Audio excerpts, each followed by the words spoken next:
एक गुरु अपने शिष्यों को ध्यान साधना सिखा रहे थे। तभी एक शिष्य बोला, हे गुरुवर, मैं कुछ समझ नहीं पा रहा, क्या मैं आपसे कुछ पूछ सकता हूँ?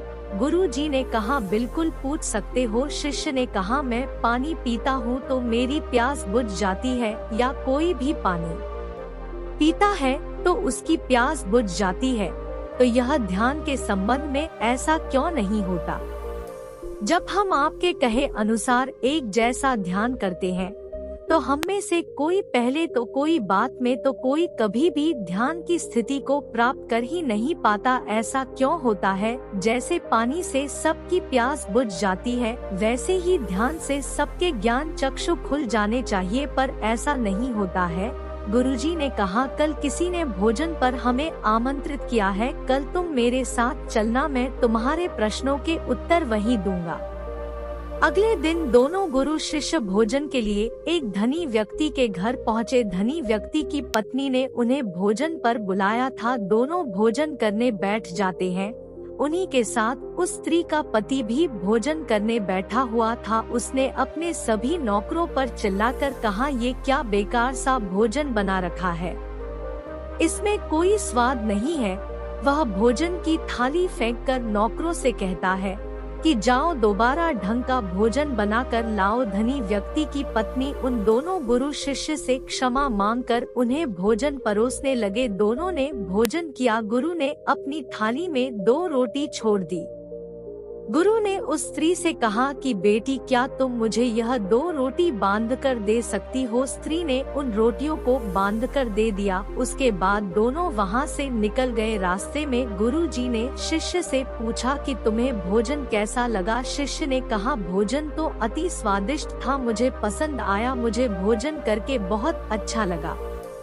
गुरु ने कहा, इससे अधिक तुम्हें और कुछ नहीं लगा? शिष्य ने कहा, इससे अच्छा और क्या लग सकता है गुरुदेव, मेरी भूख मिट गई, मेरा पेट भर गया। गुरु जी ने कहा, भोजन तो अच्छा था, फिर वो उस स्त्री के पति को भोजन पसंद क्यों नहीं आया?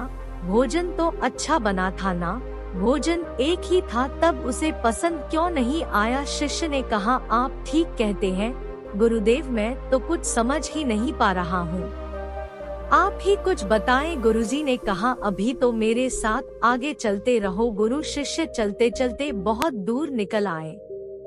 शिष्य ने गुरुजी से कहा, गुरुदेव, हम हमारे आश्रम के मार्ग पर तो नहीं हैं, फिर हम कहाँ जा रहे हैं?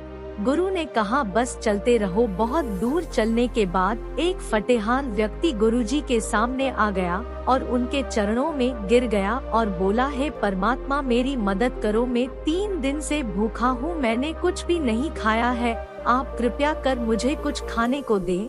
गुरुजी ने उस व्यक्ति को एक पेड़ के नीचे बिठाया और उन 2 रोटियों को निकाल कर दिया जो उस महिला ने उन्हें बांध के दी थी।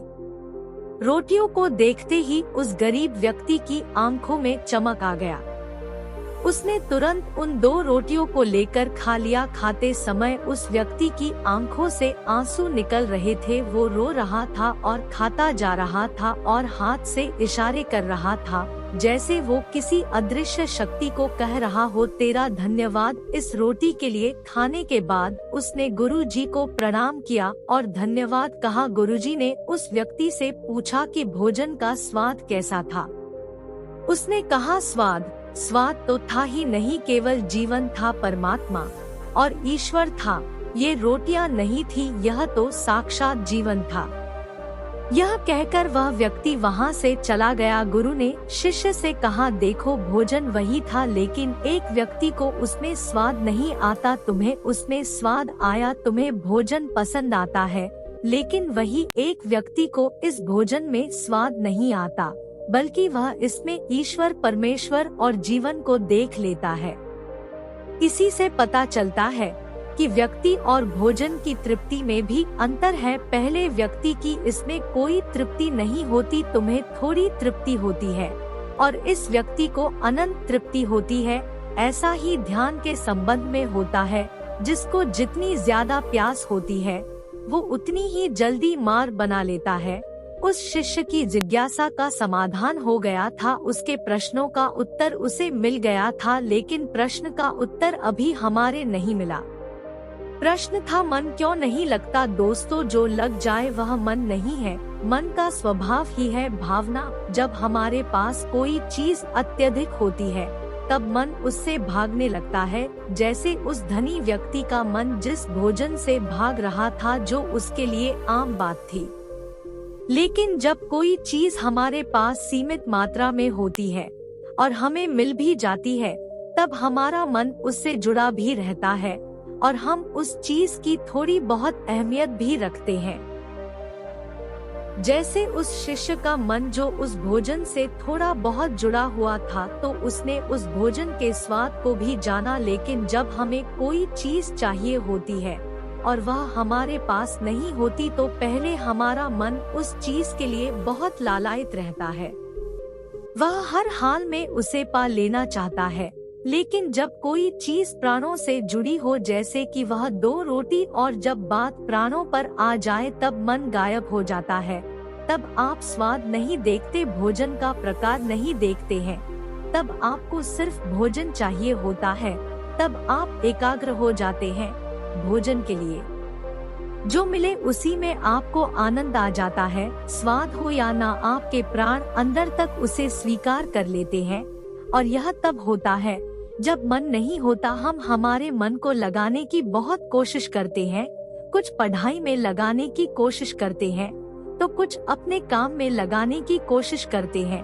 लेकिन आपने देखा होगा कि मन कहीं नहीं लगता, और यह लग भी नहीं सकता, क्योंकि इसका काम किसी चीज में लगना है ही नहीं, बल्कि इसका काम है आपको भगाना इधर से उधर। एक चीज आपको मिली तो दूसरी चीज पर ले जाना, दूसरी चीज आपको मिली तो तीसरी चीज पर ले जाना। मन संतुष्टि को नहीं जानता, वह केवल पाना जानता है, पाने के बाद भूल जाना जानता है। जो मिल गया उसे छोड़ देने की आदत होती है, वह जो छूट गया उसे फिर से पा लेने की आदत मन की होती है। अपनी जिंदगी के पिछले हिस्से को देखें और जानें कि क्या आपका मन कहीं लगा है, कहीं रुका है, जब वह केवल आपको अभी तक भगा रहा है।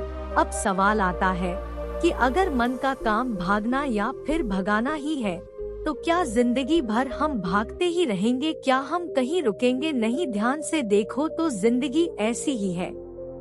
जन्म से लेकर मृत्यु तक इंसान भागता ही रहता है, कभी किसी चीज के पीछे तो कभी किसी दूसरी चीज के पीछे। लेकिन फिर भी कुछ इंसान अपवाद हो जाते हैं, फिर वह रुक जाते हैं, भागना बंद कर देते हैं। तब चीजें उनके पीछे भागती है, वह किसी चीज के पीछे नहीं भागते। इसका सबसे बड़ा उदाहरण स्वयं गौतम बुद्ध। हम आम लोग कैसे अपने जीवन में ठहराव ला सकते हैं, कैसे हम अपने जीवन में एकाग्रता ला सकते हैं, कैसे हम अपने जीवन में अपने मन को अपने आप नियंत्रित करने से रोक सकते हैं। और इसका एक ही रास्ता है, वह ध्यान। ध्यान व्यवस्था लाता है, मन भागता है, ध्यान ठहरा बुलाता है, लालच देता है, या लालच को देखने की दृष्टि देता है। मन कहता है दूसरी चीज को पकड़ लो, ध्यान कहता ही जो जो मिला है उसे जान ले। ध्यान एकाग्रता लाता है, लेकिन ध्यान को लेकर भी हम भ्रमित रहते हैं। ध्यान का मतलब आंखें बंद कर बैठ जाने को ही समझ लेते हैं।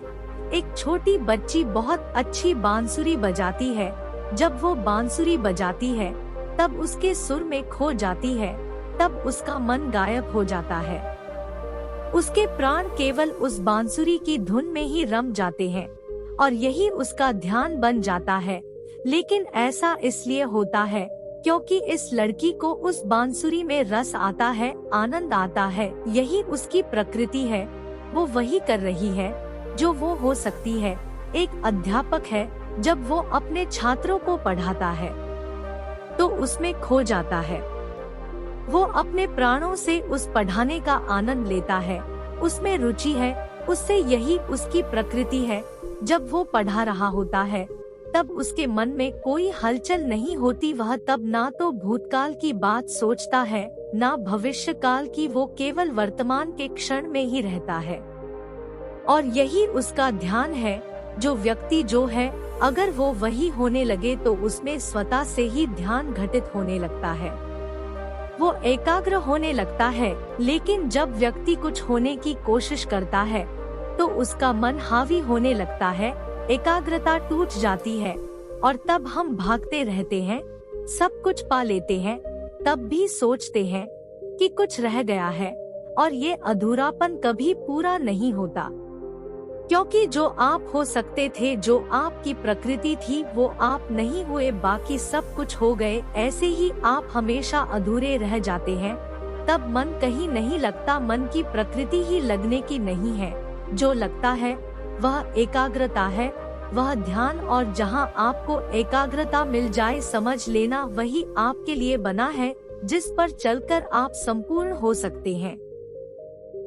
आज के लिए बस इतना ही। वीडियो अच्छी लगी हो तो वीडियो को लाइक, शेयर, कमेंट कीजिए और चैनल को सब्सक्राइब करना मत भूलिए। धन्यवाद। नमो बुद्धाय।